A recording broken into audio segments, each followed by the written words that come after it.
Greetings all. Well, paying attention to the news again, I can see that California's in big trouble. Whole West Coast, it's all dried out. Lake Mead, they keep uncovering more and more skeletons, murder victims, or people that died got thrown into Lake Mead. They're showing up because all the water's disappearing. I guess this is it. We have really finally hit the California drought. This one's gonna be the big one, I'm afraid. It's pretty bad. So, now, whereas I used to live in California, I lived there for 25 years, and not bragging about this fact, but for real, for the whole time I was in California, I kept pounding on, get rid of the lawns, get rid of the lawns, get rid of the lawns. You know, you haven't got the water for those things. They're a throwback to English royalty. Do we understand even how the heck we got lawns in this country? People came here from England, and in England, the dukes and the royalty around their manor houses would graze sheep, and so they'd get these nice green, lush-looking pastures around the houses that then became the symbol of excellence, in people's minds. And so when settlers came to this country, they all wanted to be like English royalty, so they started putting in lawns. Well, on the East Coast, it made sense, Yeah, it didn't make sense on the West Coast, but we kept doing it. It made no sense on the West Coast. None. None at all. I railed against it for years and years and years. But a few people listened. A few. And so, anyway, I am not going back to California to shoot videos for you all, but what I decided to do is that I am going to drag out some of the videos I shot while I was in California about using waterless gardens, drought-tolerant gardens, succulents, and so on and so forth. I'm going to edit them, fresh them up, and bring them into the present. In other words, I am doing some recycling. And well, I'm warning you, you better watch what you do with your garden hose this summer. So, Big Brother is watching your water meter. So when I talk to people in the Bay Area about waterless landscapes, I think most of them look at me like, yeah, you think you can walk on water? Well, how about you raise the dead? What do you mean waterless landscape? There are a few elite gardeners here in California who are well aware of the fact that we can use native plants, succulents, Mediterranean exotic plants in landscapes here without using really hardly a drop of water to maintain them. But the average gardener not only doesn't understand this, most Californians are really kind of addicted to the water systems we have here.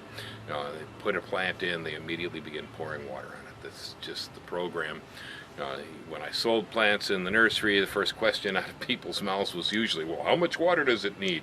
I think the more appropriate question is how little water will it survive on? But we're always trying to figure out how much water we should put on our plants.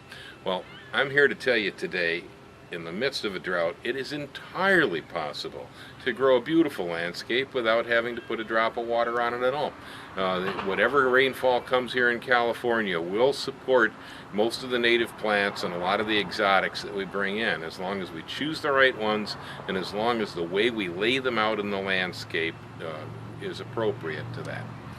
To begin with, one of the things about landscaping in the West that I disagree with, and it's this idea of what I call a shrub in a shrub. If you go around, you look in the commercial landscapes, you look in people's yards, what you'll find is that they have taken a shrub, they've put it in. Then there's a space of a foot to 3 feet or more between that and the next piece of plant that's then put in, and then another piece of plant is put in.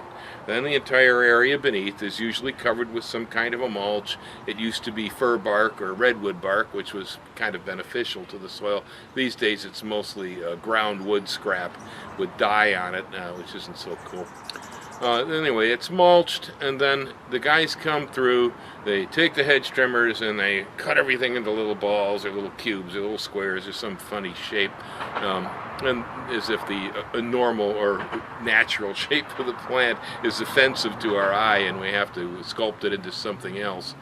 This in itself, I think, is the psychological issue that we have to deal with. But after that, then they come through with the leaf blowers. 6:30 every morning. Here comes the leaf blower. Across every landscape in town, sweeping away every tiny bit of organic matter from the landscape. I'm not a particularly religious man, but if I was Satan and I was ejected from the Garden of Eden for having caused the fall of mankind, when I was forced to crawl out of the garden on my belly as a serpent and disappear into the world, and I lost my place in such a wonderful Eden, I would want revenge. In the case of Satan, I'm an eternal being and I have to wait for a long, long time. I have all the patience in the world, and if I have to wait from the beginning of time in Eden for the 20th century to come along before man could invent the two-stroke internal combustion engine and the chainsaw and the leaf blower and the weed whacker could be created, so at 6:30 every morning an army of guys named Juan can come out into the landscape and go,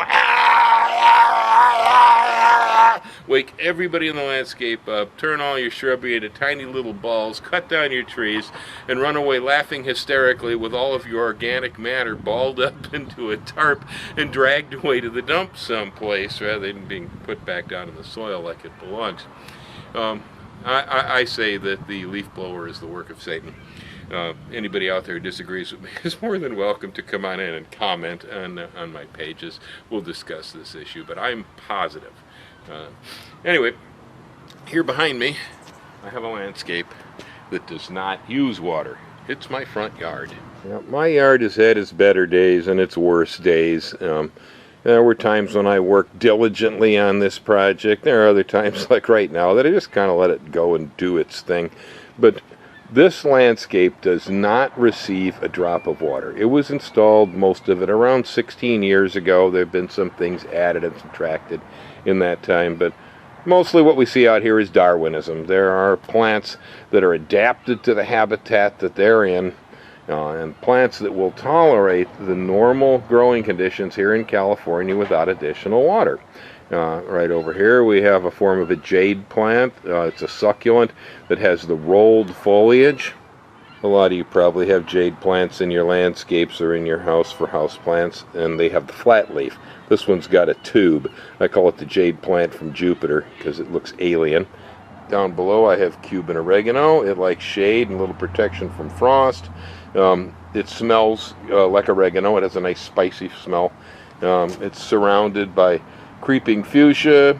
It's also surrounded by creeping thyme. And back there we have a pregnant onion, or Ornithogalum, growing right out of a rock, and that receives no water. It does fine back there. It's in a little shade, so that helps. Right here is a South African native. It's a euphorbia that we call the corncob plant. It's cool. I like this thing. It's really just an alien Martian sort of a look. Right above the corncob plant is a leucospermum. Leucospermum is just a wonderful drought-tolerant shrub. Red stems, silvery foliage, and those wonderful ivory and orange blossoms on top make good cut flowers. From this angle you can see a mass of varieties of lavender in collection. There's about 5 varieties of lavender all grouped together out here. At the moment, none of them are really in flower. They will come soon, and when that happens we're going to have blue and indigo all over the front yard.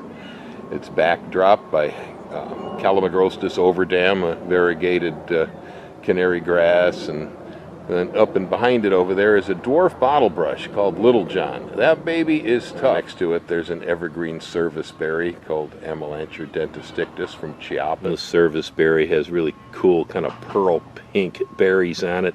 The birds love it. It's good stuff. We've understoried everything here. I have the creeping fuchsia back there with the Peruvian lily, Alstroemeria, here in the foreground. We're working with an aeonium from the Canary Islands. Adjacent to the Alstroemeria, we have a creeping fuchsia called Fuchsia procumbens from New Zealand. Really strange little yellow, orange, and black flowers. Non-typical sort of a fuchsia. Right next to it over here we have the southern sword fern popping up as we reach into the shady areas. In the sunlight coming up above, there's some San Pedro cactus, and then next to it we've got a Butylon megabotanicum. This plant is not well known for being drought tolerant, but it's growing out of the side of an old palm stump that I have here. See the residue of my old Washingtonia palm stump there. Stuck into it, we have some burro's tails. There's a we have the ponytail palm from Baja, and the Butylon does well over here because the palm stump is a big sponge. It's a biosink. It holds water from the winter time and then re-releases it slowly like a sponge to the plants around it during the summer. A little bit of a trick there that makes this all happen, but again, no irrigation required for this landscape. Over here you got succulents in strawberry jars. It's kind of cool. You know, we got the condominium style succulent garden. San Pedro cactus with creeping rosemary in jars. Over here we've got a Delosperma pink flowering ice plant. Right next to it there's more of the corn cob plants. We've got the pork and bean sedums. There's a very large euphorbia in the back there, jumbo corn cobs. Up behind here you'll see a very large older ponytail palm, which is underneath the Hawaiian koa tree, which seems to take the drought pretty well. Here we have a joy of various different colors of aeoniums from the Canary Islands. The aeoniums are backdropped by a California native salvia called hummingbird sage, or Salvia spathiacea. We got some soap lilies over here, and then we got the calla lilies. Going up the way by my orange tree, we've got succulents and alstromerias, pork and beans here, all growing underneath the bottle brush with its bright red flowers. And we get some mimulus out here on the end, right by the end of the sidewalk. All of this is growing underneath a rather large old navel orange. The navel orange does require some water. I have to put a hose under there. But everything else growing around it is drought tolerant completely and requires no irrigation at all. Here's one of my favorite shrubs. This is a manzanita Howard McMinn. It's one of the tall growing manzanitas. It's got an awesome red bark underneath. I just love manzanitas. California poppies, both orange and red, out here along the sidewalk. So take note, there's a mesobryanthemum here in the foreground with creeping thyme up along the edge of it, growing into lavender, which is growing into California coyote mint, Monardella villosa, with taller growing lavenders up behind. Grasses to the rear and then rising up again, bottle brush. So the keys to waterless landscapes in California and the West are selecting the right plants, planting the plants in a more naturalized type of setting so that they have opportunity to associate with one another rather than having huge areas of open ground between where evaporation can happen. Making sure that you're leaving the organic matter in the landscape so that the mycorrhizal fungi can attach to the plants, because the fungi is part of the key in a natural waterless landscape. Waterless landscape can be done, and a waterless landscape can be beautiful.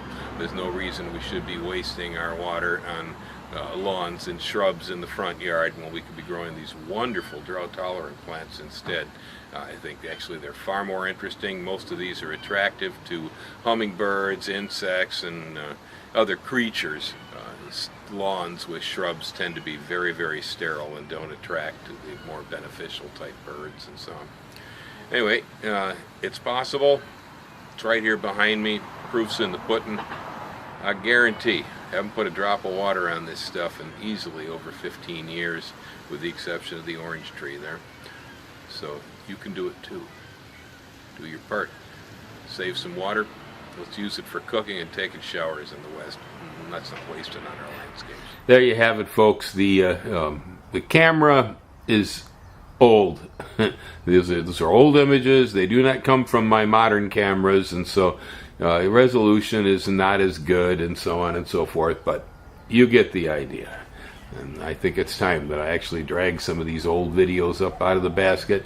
Expect to see a few more coming on. If you're here in Hawaii and you're in an area where there's a lot of drought, you might want to pay real close attention to these videos, because I had beautiful gardens in California, and the gardens actually were centerfold in San Francisco Chronicle gardening pages at times.